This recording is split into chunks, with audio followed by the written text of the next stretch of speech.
Bem, me volto agora para o Evangelho de João, no capítulo 4, versículo 24. João, capítulo 4, versículo 24, estas palavras do próprio Senhor Jesus Cristo, definindo a adoração aceitável a Deus. Deus é Espírito, e importa que os que o adoram, o adorem em Espírito e em verdade. Bem, queridos, o tema do nosso estudo nesta manhã é adoração. E o título é A Soberania de Deus na Adoração, ou a adoração que agrada a Deus. Nós retornamos a este tema depois de termos lidado com ele algumas semanas atrás, porque é um tema de tremenda importância para a Igreja do Senhor Jesus Cristo, especialmente no dia, na geração em que nós vivemos, onde há tanta confusão sobre o que é louvor, ou melhor, sobre o que é adoração e como Deus deve ser adorado. E aqui está o Senhor Jesus Cristo definindo para cada um de nós, para a igreja, a sua própria igreja, o que é adoração aceitável. E nós temos este versículo: Deus é Espírito, e importa que os que o adoram, o adorem em Espírito e em verdade. Há várias palavras no Novo Testamento para definir culto dirigido a Deus, adoração dirigida a Deus. E uma das palavras mais comuns usada no original grego está presente neste versículo. Uma palavra que traz a ideia de ajoelhar-se ou prostrar-se ao chão, uma face diante da terra, em reverência, em humilde adoração e submissão. Este é um símbolo da reverência devida a Deus, que é o soberano. É isso que está por trás dessa palavra, adorar, aqui no versículo 24. E esse era o costume dos judeus, na verdade, tanto no templo, assim como dos samaritanos, no monte, de adorar a Deus, de prostrar-se. Uma atitude física de mostrar reverência diante do Criador, de um Senhor soberano. Bem, nós temos aqui o encontro do Senhor Jesus Cristo com aquela mulher samaritana. E entre outros assuntos, o assunto da adoração é trazido. E a mulher samaritana, no versículo 20, está literalmente perguntando ao Senhor Jesus Cristo onde é o local para prostrar-se diante de Deus. Veja comigo, nossos pais adoraram, prostraram-se nesse monte. Vós dizeis que é em Jerusalém lugar onde se deve adorar, prostrar-se. E a resposta do Senhor Jesus Cristo estabelece para nós, para a igreja, o princípio da adoração. E a sua resposta é que nem no templo, e nem no monte, ou nem em qualquer outro lugar físico, os verdadeiros adoradores de Deus adorariam a Deus. Mas os verdadeiros adoradores haveriam de se prostrar em espírito e em verdade diante do Senhor. O elemento físico ficou para trás, o elemento cerimonial ficou para trás, porque eram sombras daquilo que Jesus Cristo haveria de cumprir na cruz do Calvário.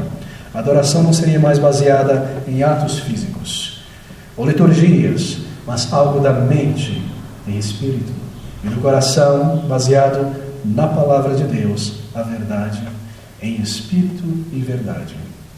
Não mais físico, não mais sacrifícios, não mais coreografia corporal, não mais vestimentas, não mais cerimônias, tudo aquilo que apontava, que eram figuras e sombras da realidade que haveria de chegar um dia o Messias, e quando ele vem e cumpre toda a justiça e tudo aquilo que para ele apontava no Antigo Testamento. Então todas as coisas são tiradas da adoração de Deus.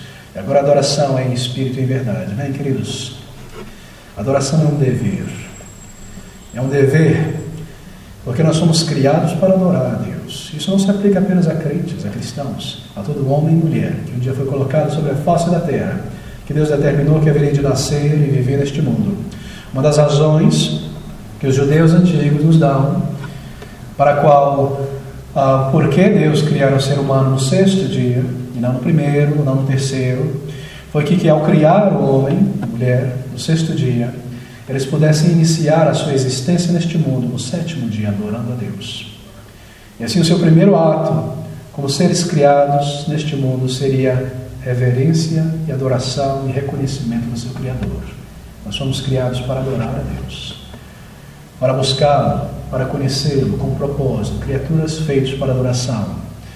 Mas somente uma pessoa regenerada, que um dia reconheceu a sua necessidade de transformação e de perdão, que foi lavada e perdoada por causa da obra de Cristo, por meio dos seus méritos, que um dia se voltou a Ele, é uma pessoa capaz de adorar a Deus de um modo que agrade a Deus. Pessoas santificadas, transformadas por Ele mesmo, em espírito e verdade, que é a adoração definida aqui. Mas há dois tipos de adoração na Bíblia. É muito importante que nós comecemos por aqui, porque é nesse ponto onde muitas pessoas tropeçam. E é nesse ponto onde muita confusão é criada em igrejas em toda parte sobre adoração. A palavra de Deus nos ensina sobre dois tipos de adoração. É muito importante diferenciarmos esses dois tipos. Há uma adoração, primeiro, que é a adoração de toda a vida. Vivendo para a glória de Deus. Tudo aquilo que nós somos e fazemos dirigidos a Deus para o seu louvor. Vivendo, buscando o seu propósito, a sua glória neste mundo. Tudo que nós fazemos pertence a Ele, para Ele, deve ser dirigido a Ele. Mas há uma outra adoração, que é uma adoração direta, vertical, oferecida a Ele diretamente pelo seu povo reunido na igreja. Dois tipos de adorações. A adoração de toda a vida, onde quer que nós estivermos, como criaturas criadas para adorá-lo, e a adoração do povo de Deus reunido na casa de Deus.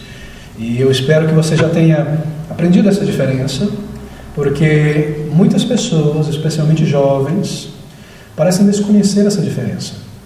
E aí que está a razão de muita confusão e desordem, e vozes e opiniões nas igrejas, sobretudo evangélicas, sobre adoração. Veja esse versículo 24, do capítulo 4, novamente. O Senhor Jesus Cristo definindo o que é adoração. Deus é Espírito, e importa que os que o adoram, o adorem em Espírito e em verdade. Eu me pergunto se você, ao ler esse versículo, percebeu que nessas palavras o Senhor Jesus Cristo está claramente definindo a identidade da adoração na igreja.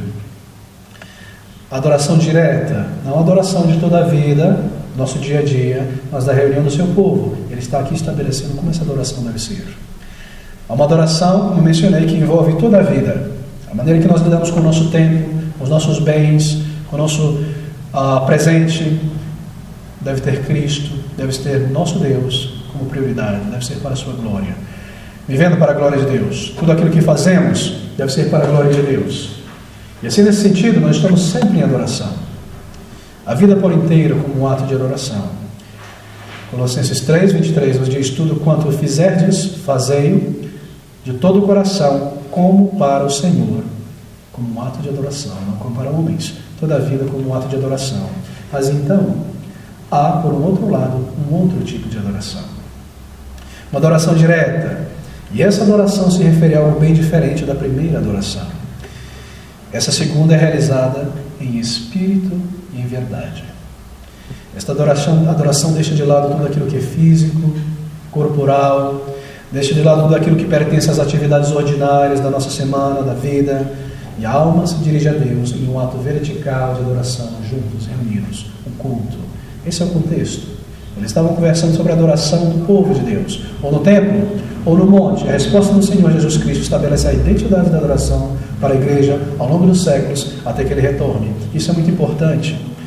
Nós temos que ter isso claro em nossas mentes, ao iniciarmos essas considerações daqui em diante.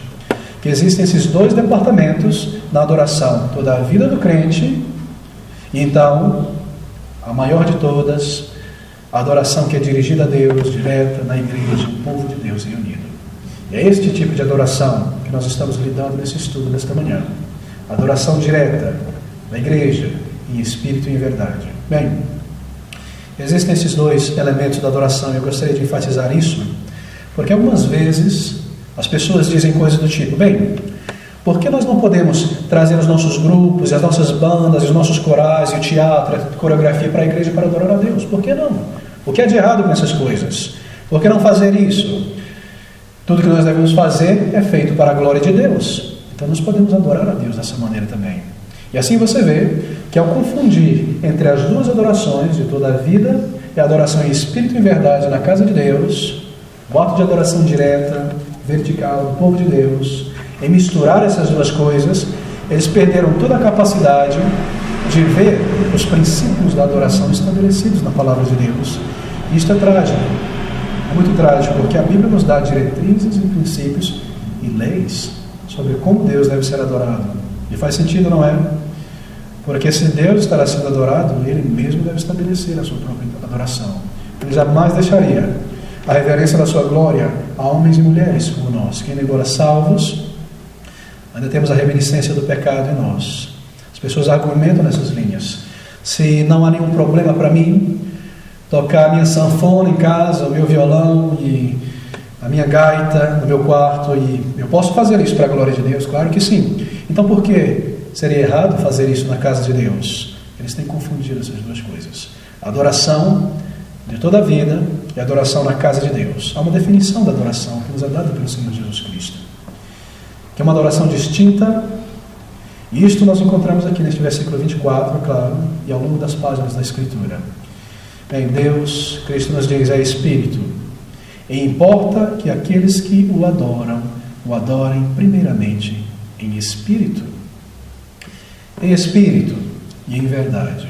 E certamente que isso não se refere à vida ordinária de cada um de nós. O ato de adorar a Deus pela vida, porque você não pode diariamente parear todas as coisas que você faz. Esse é o princípio de adorar em espírito e em verdade. Você não abre a geladeira em espírito e em verdade, nem dirige o teu carro em espírito e em verdade. O Senhor Jesus Cristo tem em vista a adoração do povo de Deus reunido na casa de Deus. E aqui a identidade e os princípios da adoração são estabelecidos por Ele. Ela é específica, ela é dirigida a Deus e é estabelecida pelo próprio Deus, como nós devemos o adorar na casa de Deus. Bem, esse é um princípio muito importante.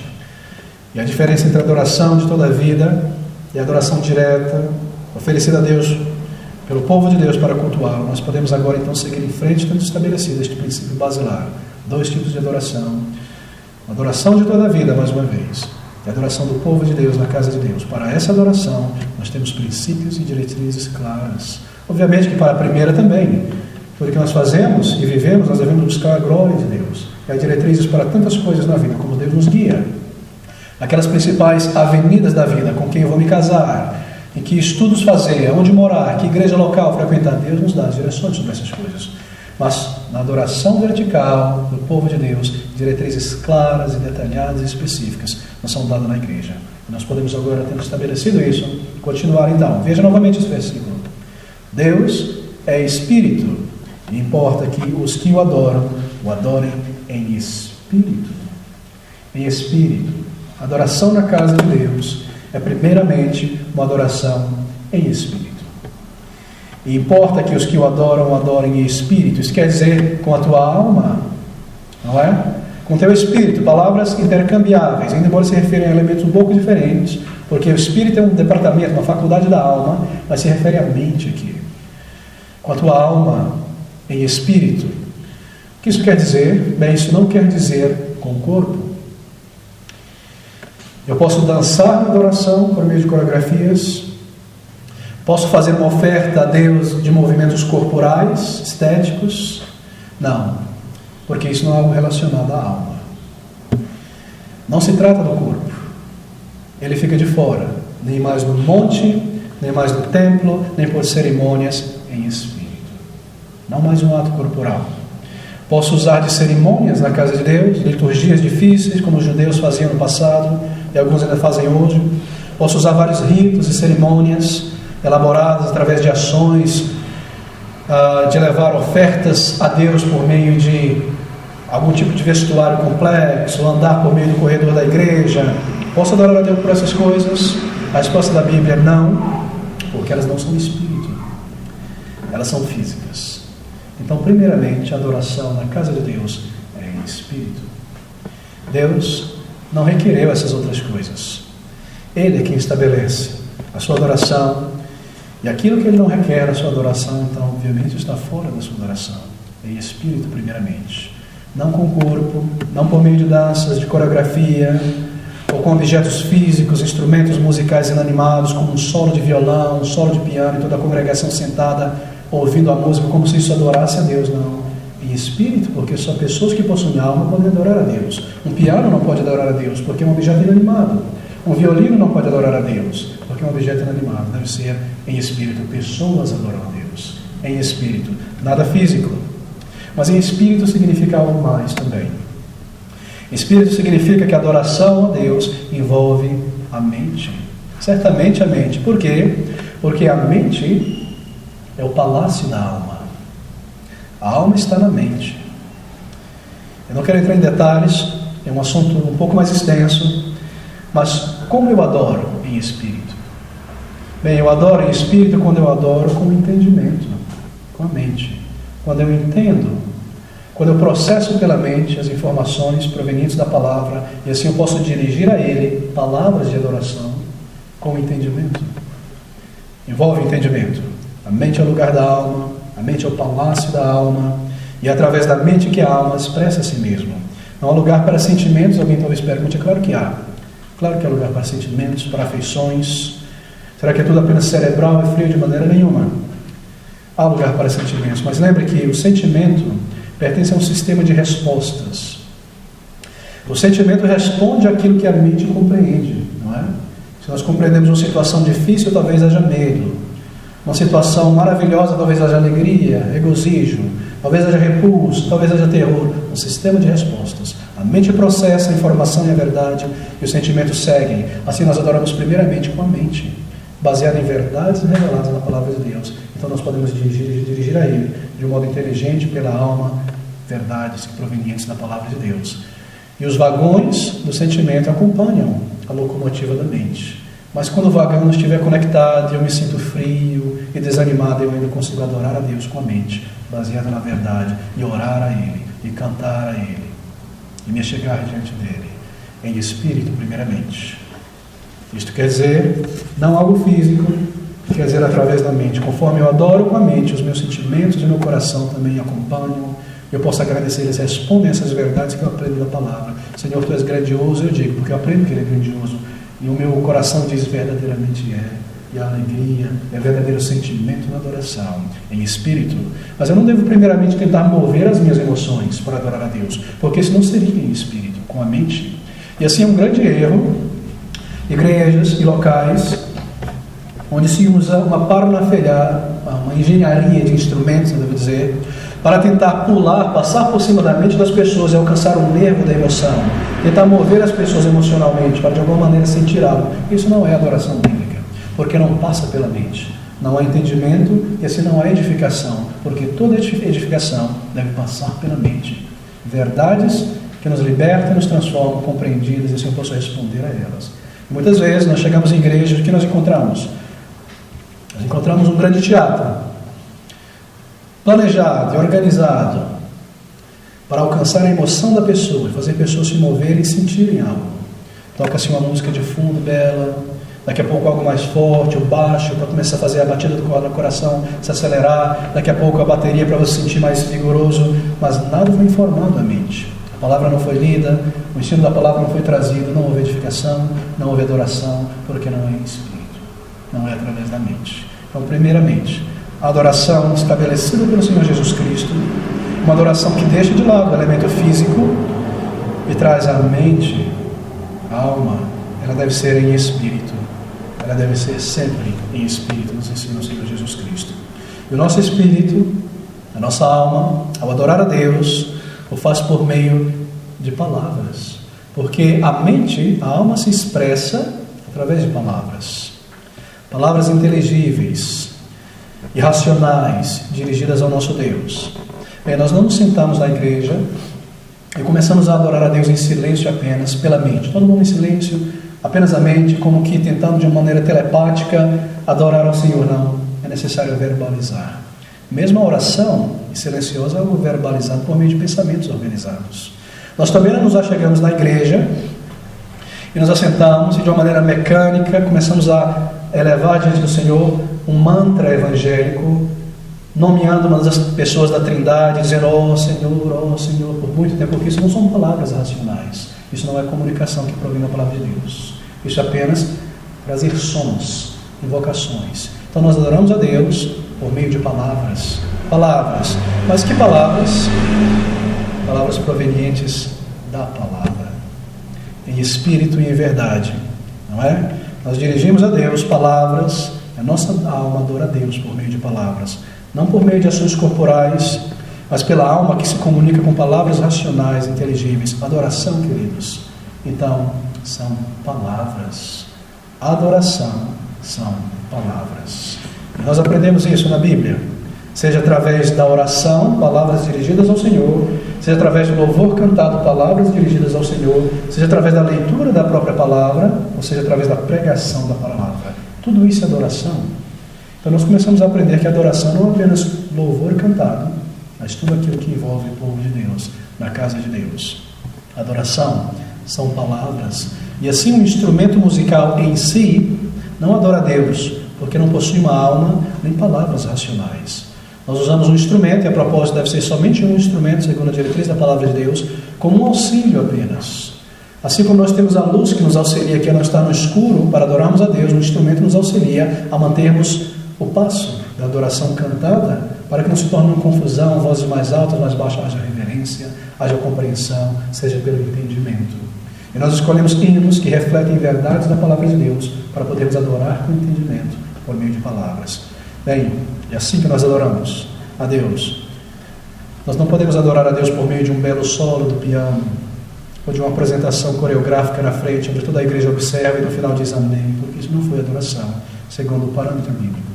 Ela não é aceitável, ela não é espírito, somente pessoas adoram a Deus. Adoração são palavras.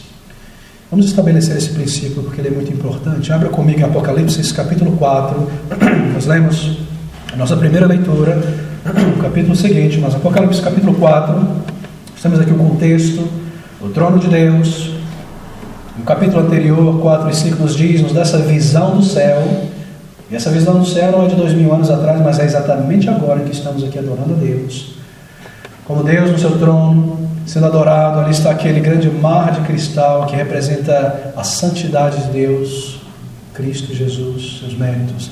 E ali estão os seres angelicais, que é traduzido como animais, não é uma boa tradução, mas seres viventes, almas viventes, que representam anjos elevados, querubins e serafins. E nós temos os 24 anciões, que representam a igreja do Antigo Testamento e a igreja do Novo Testamento, todos eles em um ato de adoração diante de Deus. E nós lemos que o capítulo descreve essas coisas. E nós temos no capítulo 4, versículo 10, essas palavras: os 24 anciãos, representando a igreja do passado e do presente, prostravam-se diante do que está assentado sobre o trono e adoravam o que vive para todo sempre, e lançavam as suas coroas diante do trono, veja, dizendo: digno é o Senhor de receber. Essa é a sua adoração, falada ou cantada por meio de palavras. Veja o versículo, capítulo 5, versículo 9, a mesma verdade. E cantavam um novo cântico, dizendo: digno és de tomar o livro. E aqui por diante, o versículo 10, e para o nosso Deus nos fizestes reis e sacerdotes, e reinaremos sobre a terra. De onde eles tiraram essas informações? Das verdades da palavra de Deus. Que agora somos sacerdotes reais, que não precisamos mais de um sistema de sacrifícios, nem de um sacerdócio, nós temos acesso direto a Deus, por causa de Jesus Cristo. Palavras, adorações são palavras provenientes da mente, que compreende as verdades de Deus. Um instrumento inanimado não pode adorar a Deus, o elemento corporal físico fica de lado em espírito. E o espírito se comunica por palavras, sejam cantadas, seja por meio da adoração, seja pela leitura da palavra, seja pela pregação da palavra. Deve ser algo racional, para haver edificação, deve passar pela mente. Se eu entro num lugar e a música é belíssima, bem feita, e eu me sinto bem ali, mas não houve nenhum ensino da palavra, nem palavras provenientes dessa verdade, então não houve adoração aceitável a Deus, porque também não houve edificação de ninguém ali. Você vai sair mais energizado, com mais sentimentos, mas não houve edificação.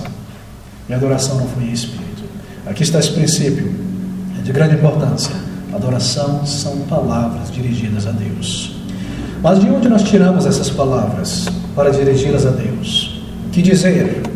Quais são as palavras certas ou aceitáveis diante do Senhor? O que dizer, o que cantar, o que orar, o que pregar na adoração? Porque esses são os componentes de um culto de adoração.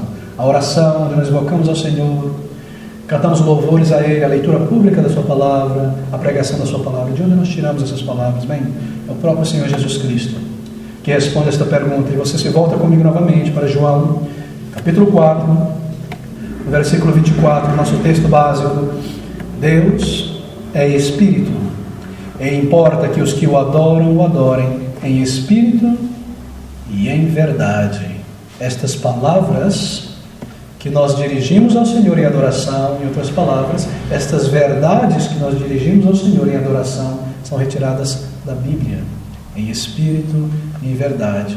Porque o mesmo Senhor Jesus Cristo, neste mesmo Evangelho, no capítulo 17, versículo 17, disse aos discípulos: santifica-os na tua verdade, a tua palavra é a verdade.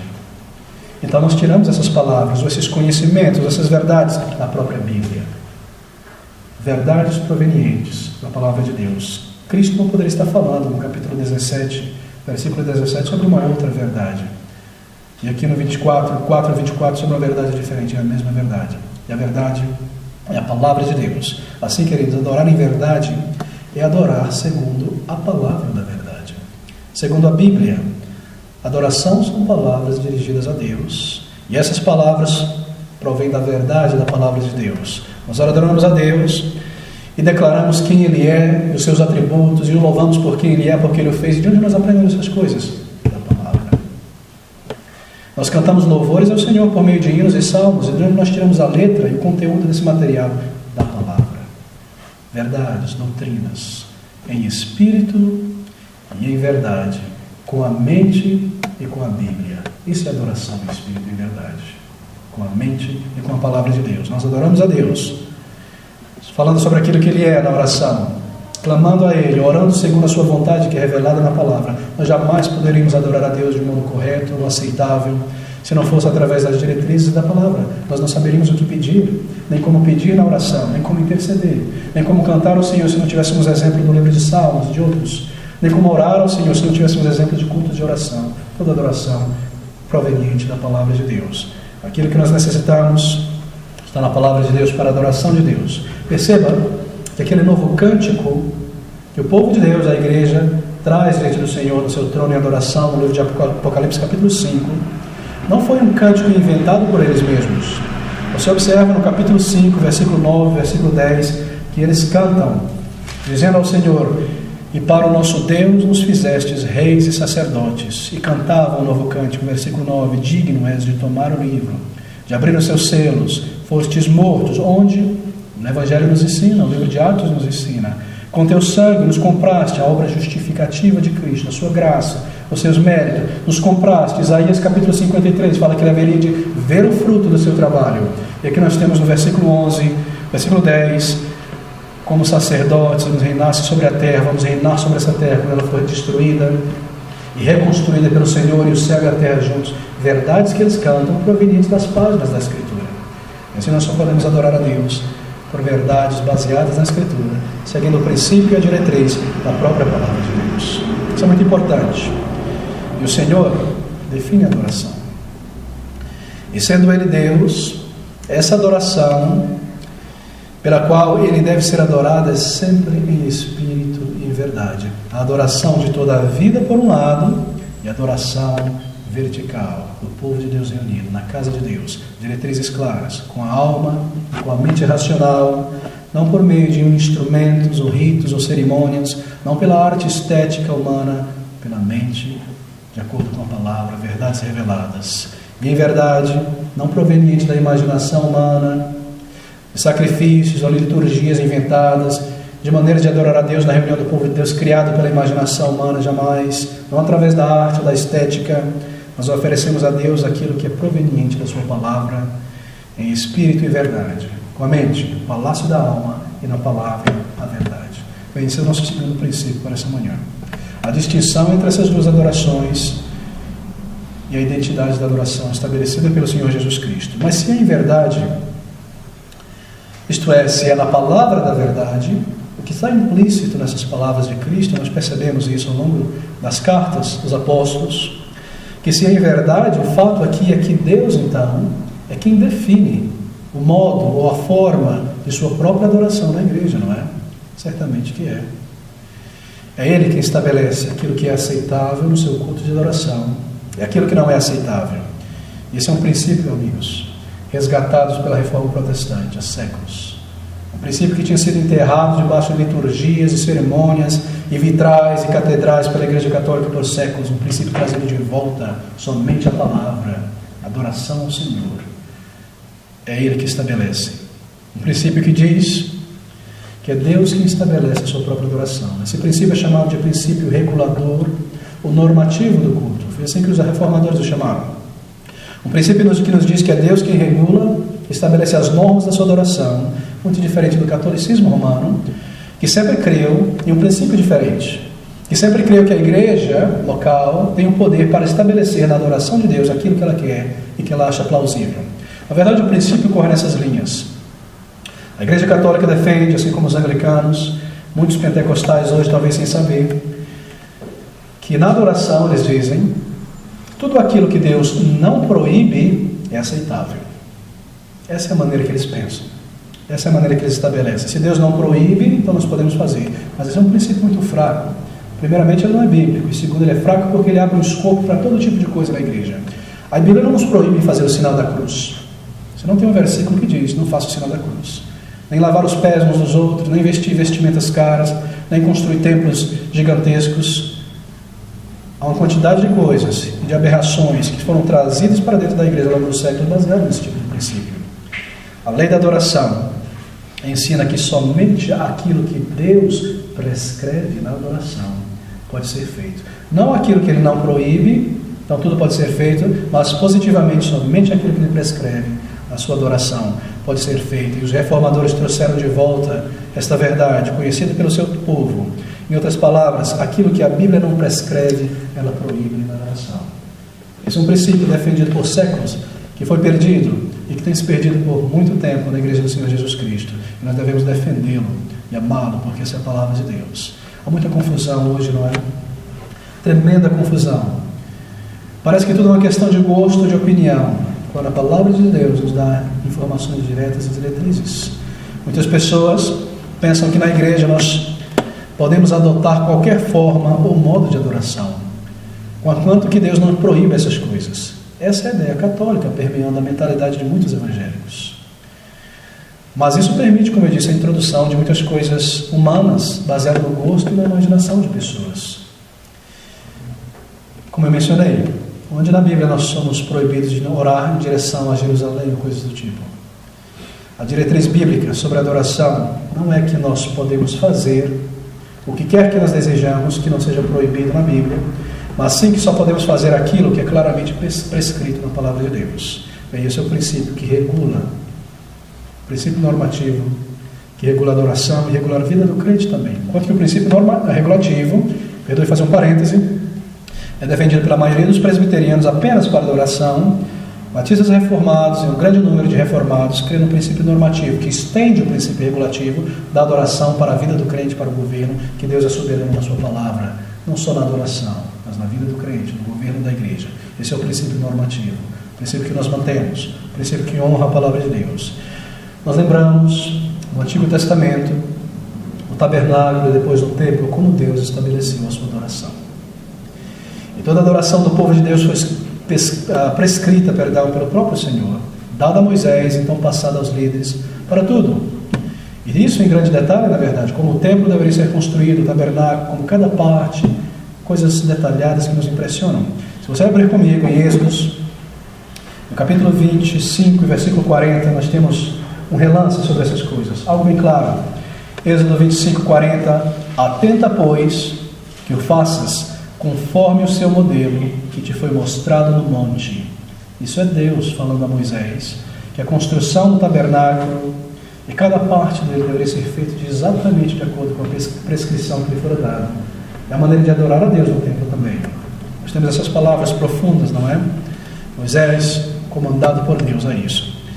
A regulação divina dada a Moisés cobriu cada parte da adoração do tabernáculo, não só a construção dele, mas a adoração ali dentro.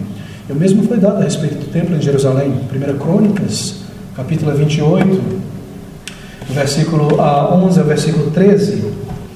Nós temos essas palavras: e deu Davi a Salomão, seu filho, a planta do alpendre, com as suas casas e as suas tesourarias, cenáculos, recâmaras interiores, como também a casa do propiciatório. E também a planta de tudo quanto tinha em mente, que o Espírito Santo lhe deu, obviamente, e para as turmas dos sacerdotes, como deveriam cantar os levitas, o sacrifício e tudo mais, no tabernáculo, como no templo, diretrizes claras sobre como organizar, sobre a adoração de Deus Davi recebeu essas instruções por revelação do Espírito e passar a Salomão. E posteriormente nós lemos como Davi estabelecer a música na igreja, os levitas e os cânticos, e o número de instrumentos permitidos e o número de instrumentos não permitidos, aquilo que poderia ser utilizado, aquilo que não poderia ser utilizado, diretrizes claras da parte de Deus para a sua adoração. Deus está aqui, no Antigo Testamento, exercendo o seu direito divino de ordenar sua própria adoração, a maneira em que ele desejava ser adorado, e de não deixar espaço para as inovações humanas na sua adoração. O livro de Levítico está cheio sobre essas coisas. Inumerável quantidade de informações detalhadas sobre como Deus deveria ser adorado. E o que nos impressiona o tempo todo é a quantidade de detalhes que nos mostra a mente de Deus a respeito disso. Por que então, queridos? Algumas pessoas imaginam que porque nós estamos na era da graça, no Novo Testamento, o mesmo Deus que ordenou a sua forma de adoração no Antigo Testamento, haveria agora de deixar a seu povo cristão a sua própria adoração, os critérios deles. Ele simplesmente lançaria fora a sua soberania e agora estaria em nossas mãos determinar como Deus deveria ser adorado. De onde nós tiramos essa ideia? De onde nós tiramos essa postura? Essas coisas exteriores realmente passaram. A adoração simbólica dos sacrifícios e dos ritos, mas o princípio permanece. E o princípio é este, que a adoração deve ser em espírito e em verdade e que Deus é soberano para estabelecer a sua própria adoração, a maneira que nós devemos adorá-lo na sua casa. Veja Deuteronômio capítulo 4, versículo 2, palavras sérias, palavras profundas, no contexto da adoração. Deuteronômio capítulo 4, versículo 2, não acrescentareis, isso foi dito no contexto da adoração, a palavra que vos mando, nem diminuireis dela, para que guardeis os mandamentos do Senhor, vosso Deus, que eu vos mando. Deus deu ao seu povo comandos. E ele selou aquelas diretrizes com comandos, dizendo: não acrescente, nem tire nada. O que o Senhor está dizendo através de Moisés é isso, que na adoração deve haver uma estrita aderência aos seus princípios, que nós não devemos adicionar nada, nem tirar nada da sua adoração. Não deve haver adições nem subtrações. Calvino, ao comentar no livro de Deuteronômio, no capítulo 12, versículo 32, ele diz essas palavras.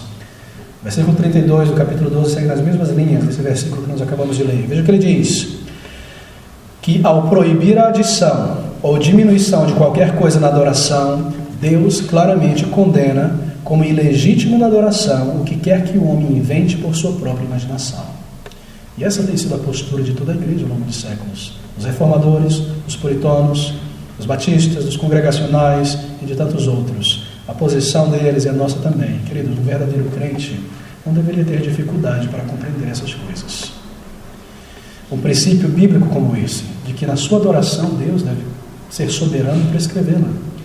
Que Deus é soberano na adoração, que Ele somente tem o direito de estabelecer sua própria adoração, como Ele deseja ser adorado, e como seu povo nós devemos adorá-lo assim. Nenhum crente deveria ter dificuldade em compreender essas verdades. Por que então há tanta confusão? Por que tanta bagunça em tantas igrejas, vozes diferentes, afirmações diferentes? Bem, quando nós temos esse princípio em mente, é muito fácil distinguir entre uma adoração que agrada a Deus e uma adoração que Ele requer, e o tipo de coisas introduzidas em sua adoração que Ele não requer, que desagrada, não é?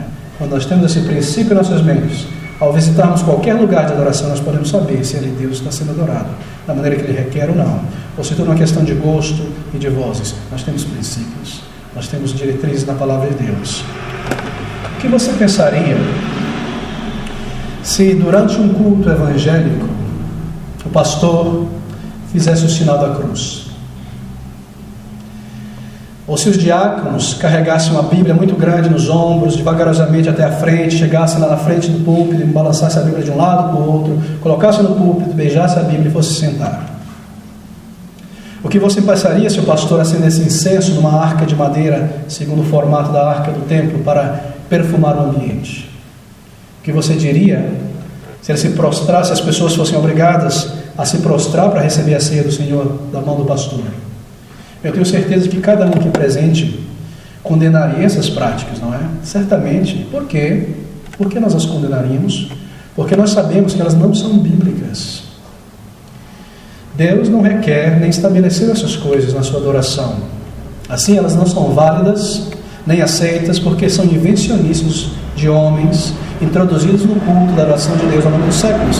A Bíblia não nos ensina a fazer o sinal da cruz, acender velas, queimar incenso, fazer procissões. Tudo isso não passa de invenção da tradição católica romana, de símbolos, de gestos inventados, práticas eclesiásticas inventadas ao longo dos anos, por homens ao longo dos séculos. Todos nós estaríamos certos em condenar cada uma dessas práticas. Mas deixe-me ir além. E se num culto evangélico, o pastor decidisse começar o culto com invocação a Deus por 5 minutos? Oh Senhor, o que você diria? E se o pastor chamasse para o culto, lá para frente, uma banda evangélica para se apresentar hoje, e depois houvesse coreografia, o que você diria se o coral fosse chamado então para cantar belos hinos, enquanto toda a congregação se senta silenciosa, como audiência, imaginando que Deus também se senta como audiência sendo adorado? Ou o que você diria se uma irmã fosse à frente para ler uma poesia que ela escreveu, ou um quarteto cantasse, e que as orações devessem agora ser feitas em conjunto, todo mundo ao mesmo tempo, com vozes, num grande alvoroço de pessoas orando? O que você diria sobre essas coisas? O que você diria que se, ao cantar um hino, o dirigente devesse separar a congregação? As mulheres cantam a primeira estrofe, os homens cantam a segunda estrofe. O que você diria sobre essas coisas?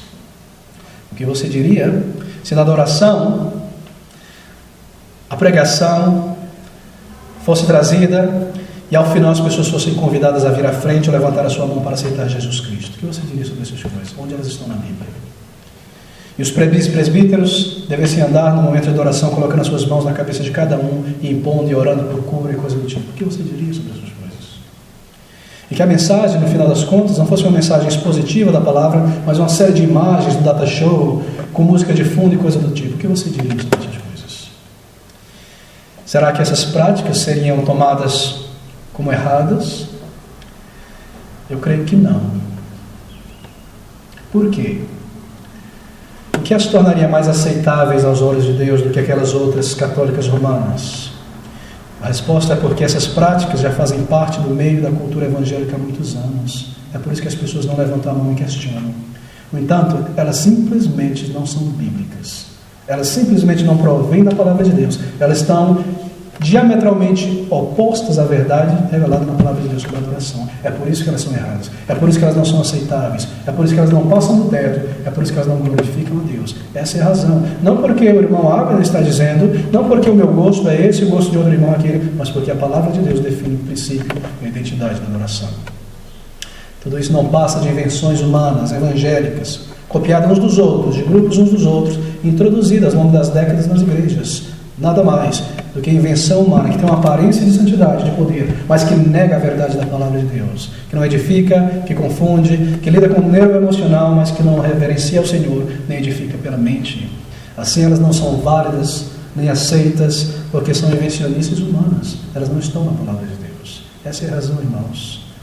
Elas foram introduzidas vagarosamente ao culto. O que diferencia essas práticas evangélicas das práticas católicas? Absolutamente nada. Porque ambas são por estética e entretenimento introduzido na adoração de Deus ao longo dos séculos. Adoração exuberante, estética, extasiante, dos sentidos, do entretenimento, introduzida aos poucos, fruto da imaginação, da sensibilidade estética humana, do gosto humano, conduzida por inclinação sempre ao entretenimento, sempre a ser satisfeito. Isso é nada mais do que a adoração do ego e a adoração das sensações, não a adoração de Deus. Em últimas palavras, isso é idolatria. Porque a adoração do ego é sempre idolatria. Queridos, adorar a Deus, deixa-me dizer desta maneira, não adorar a Deus ou não adorá-lo da maneira que Ele requer é a mesma coisa. O povo judeu, nós percebemos isso ao longo da história, caiu em idolatria. E muitas vezes, na mente das pessoas hoje, idolatria é simplesmente adorar um objeto, um ídolo pagão. Mas nós lemos que também adorar ao Deus verdadeiro Jeová pela maneira errada é idolatria. E nós vemos como eles tentavam adorar a Deus nos montes, por sacrifícios e coisas que Deus não havia prescrito.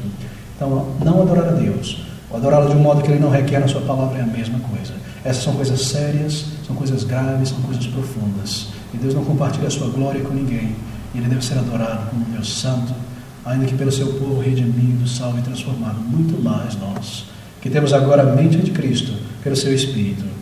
Essa não é nada mais do que a adoração do ego, do gosto e das sensações que nós vemos em toda parte.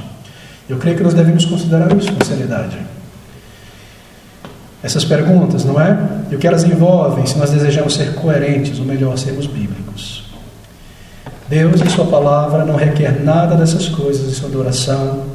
É por isso que elas não são válidas, nem aceitáveis na adoração. Não porque eu estou dizendo essas coisas. E esse é o princípio resgatado pela Reforma Protestante, não é? É o princípio resgatado pelos reformadores e os puritanos, princípios pelos quais muito sangue foi derramado por séculos e séculos. E o que nós estamos fazendo hoje, e o que a igreja protestante evangélica está fazendo hoje, nós estamos voltando ao catolicismo romano.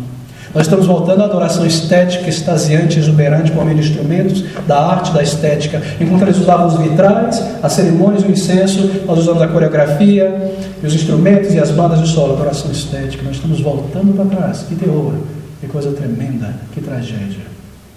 Nós estamos abandonando a adoração que é espírito em verdade e retornando à adoração do ego novamente. Essas são coisas sérias, irmãos. Coisas que nós precisamos compreender, de modo a amar, de modo a obedecer, de modo a defender. Volte comigo mais uma vez para Isaías, agora capítulo 1, versículo 12. Nós queremos correr para o final, porque o nosso tempo já corre. Isaías capítulo 1, versículo 12. Nós temos aqui uma pergunta solene do Senhor, que foi feita no contexto da adoração. Isaías 1,12. É o Senhor perguntando ao seu povo: quando vindes para comparecer perante mim, quem requereu isso de vossas mãos, que viesseis a pisar nos meus átrios? Tremendo, não é? Essa é uma pergunta solene que Deus está fazendo ao povo. A referência imediata no contexto desse capítulo é uma repreensão à atitude irreverente do povo, que traziam o seu gado e seus objetos para pisar aquela área que adentrava, que cercava o templo, uma área sagrada, que deveria ser separada, que Deus havia comandado a não se aproximar. Isso não foi uma prática autorizada por Deus. E assim foi considerada como uma profanação. E aqui Deus está perguntando: quando vindes para comparecer perante mim, quem requereu? Obviamente, quem requereu que o povo viesse à sua presença foi o próprio Deus. Então isso nos está mostrando que não se refere à adoração sacrificial, mas o contexto de adoração. Um erro, algo que eles haviam introduzido na adoração que Deus não havia requerido. Quando vindes para comparecer perante mim, com todas aquelas práticas erradas, é claro, quem requereu isso de vossas mãos? É a pergunta do Senhor. E nós podemos aplicar essa palavra, essa pergunta ao nosso contexto evangélico atual, de igrejas pentecostais e de igrejas tradicionais não reformadas. Quem requereu isso de vossas mãos? Diz o Senhor na sua adoração. Você visita uma igreja evangélica típica de nossos dias e você se depara com uma banda na plataforma. Mas quem requereu isso de vossas mãos? Diz o Senhor. O culto começa já num tom informal, muito barulho, muita conversa. Há algum tipo de apresentação musical na sequência, um solo, um coral é performado. Mas quem requereu isso de vossas mãos? Diz o Senhor. Uma mulher vai na frente, lê uma poesia que ela escreveu ao longo da semana, e depois as crianças vão apresentar com o professor um jogral. Mas quem requereu isso de vossas mãos? E assim nós podemos passar horas e horas fazendo a mesma pergunta. Há 30 anos atrás nós passaríamos minutos, mas conforme mais complexidade, coisas foram invadindo a adoração de Deus, nós passaríamos horas aqui perguntando. Mas a pergunta sobre a adoração e sobre as práticas humanas permanece. Quem requereu isso de vossas mãos? O Senhor estava profundamente ofendido, porque na sua adoração foram trazidas coisas que Ele não requereu. O ponto não é meramente se era certo ou errado, mas que Ele não requereu. Ele é soberano. Ele deve ser sempre soberano em sua adoração. O que está em vista é a adoração, querido. Não é uma questão de gosto, não é uma questão de preferência, não é uma questão de estilo dessa cultura, diferente daquela cultura europeia, ou norte-americana, ou africana. Não é uma questão de geração presente, a geração passada fazia assim, e nós fazemos princípios eternos de um Deus eterno, princípios que não mudam. E nessa adoração, ela deve ser sempre em espírito e em verdade, objetiva, dirigida a Deus, na reunião do povo de Deus. É Deus quem prescreve como Ele deseja ser adorado. E Ele é soberano também na sua própria adoração. Ele é soberano em todas as coisas. Bem, meu tempo já se esgotou. Não me há tempo para considerar exemplos de adoração rejeitados pelo Senhor, como o caso de Caim e a sua oferta, que foi uma oferta baseada no ego, centrada no fruto do seu esforço, adoração estética. Nem nos filhos de Arão, Nadab e Abiú, fogo estranho oferecido ao Senhor, uma oferta de culto que Deus condenou, porque não foi segundo o seu critério para a produção do incenso. Nem o culto de Saul em Gilgal, reprovado pelo Senhor, que o disse obedecer é melhor do que sacrificar. Porque tudo foi errado, deu errado quando Davi tentou levar a arca para Jerusalém, num carro de boi, e não pelas varas, carregado pelas mãos de levitas. Porque Uzá foi morto pelo Senhor diretamente quando os bois tropeçaram no caminho e ele segurou a arca. A resposta que a igreja do Senhor Jesus Cristo tem dado desde sempre foi que eles contrariaram, todos eles, a lei do culto. O princípio bíblico regulador do culto, que diz que atribui a Deus o direito de prescrever a maneira pela qual ele deseja ser adorado. Essa é a resposta. Você percebe que na adoração não é só o conteúdo, mas a forma, não é só o como, mas a maneira. Certamente, Deus é soberano na adoração. Eu termino. Charles Haddon Spurgeon, um grande pregador que lidou com essas questões no século XIX, uma vez disse, em uma pregação cujo título é muito interessante: alimentando as ovelhas ou entretendo os bodes. Ele disse o seguinte: o diabo tem raramente feito alguma coisa mais sagaz do que sugerir à igreja, que parte da sua missão neste mundo consiste em proporcionar entretenimento ao povo com vistas a ganhá-lo. Soa muito contemporâneo, não é? E em nenhum lugar, ele diz, está escrito que prover divertimento às pessoas é função da igreja. Se isso fosse função da igreja, por que Cristo não falou a respeito? Ele concedeu uns para apóstolos, outros para profetas, evangelistas, pastores e mestres para a obra do ministério. Onde se inclui os que entretêm? Onde se inclui os ministros de música? Se Cristo tivesse introduzido mais elementos festivos e agradáveis em sua missão, ele teria sido mais popular quando as pessoas se afastavam dele por causa do caráter perscrutador de sua mensagem e penetrante do seu ensino. Mas eu não ouço Jesus dizendo: corre atrás dessas pessoas, Pedro, e diga a elas que teremos um estilo de culto diferente amanhã, algo mais breve, algo mais atrativo. O Senhor se compadecia das pessoas, chorou por Jerusalém, mas ele nunca parou para entretê-las. Palavras profundas de Spurgeon, não é? E quão contemporâneas são essas palavras. Mas nos parece que a maioria das pessoas em nossa geração, hoje em dia, em igrejas, tem alguma forma própria de adorar a Deus. E elas estão tão satisfeitas com esta maneira e tão convencidas desta maneira que elas passam a pensar que Deus também está satisfeito e convencido. Parecem poucos os que têm compreendido o princípio e a doutrina da adoração na palavra de Deus, que adoram a Deus de modo aceitável, segundo a sua majestade. É muito importante aprendermos logo de início, na nossa vida cristã, como uma igreja que estabelece aquilo que eu já mencionei, que não adorar a Deus, ou adorá-lo de uma maneira que ele não requereu, é a mesma coisa. Portanto, muitas pessoas e igrejas nos nossos dias não passam de autoadoradores, porque não agradam a Deus com o seu culto, mas agradam a si mesmo, o seu gosto, o seu sentimento. Querido, o culto divino deve ser sempre, sempre em espírito e em verdade. Mas que verdade é essa? Ele deve ser sempre conformada, confirmada com a norma e o padrão do culto estabelecido na palavra de Deus, a vontade de Deus, o prazer de Deus. O verdadeiro culto é a própria aplicação da palavra de Deus. Nós precisamos diligentemente em nossos dias batalhar pela fé que uma vez por todas foi entregue à igreja, a fé e a doutrina, resistindo com coragem do esforço de Satanás em tantos lugares de destruir a adoração espiritual, a adoração verdadeira, porque brevemente aquele que vem virá. E benditos serão aqueles que poderão ser encontrados pelo Senhor Jesus Cristo aqui, naquele dia, como verdadeiros adoradores, que adoram a Deus em espírito e verdade. E nós concluímos por aqui. Nós queremos continuar no próximo domingo, porque grande parte foi deixada de lado, mas nós vimos hoje o significado da adoração. E a adoração como um dever, criados para adorar, salvos para adorar. 2 tipos de adoração: toda a vida E o ato direto de adoração na igreja em espírito e verdade, que é o Senhor Jesus Cristo quem define a identidade e a diretriz da adoração em espírito, não algo corporal, não algo estético, extasiante com a mente por meio de palavras, baseado completamente na Bíblia, sejam palavras cantadas, palavras oradas, palavras lidas, palavras pregadas. O princípio regulador nós vimos também, normativo, que é espírito e verdade, e que é Deus quem define e estabelece a sua própria adoração, somente aquilo que Ele deseja, somente aquilo que Ele estabelece, somente aquilo que Ele requer, somente aquilo que Ele aceita, em espírito e verdade.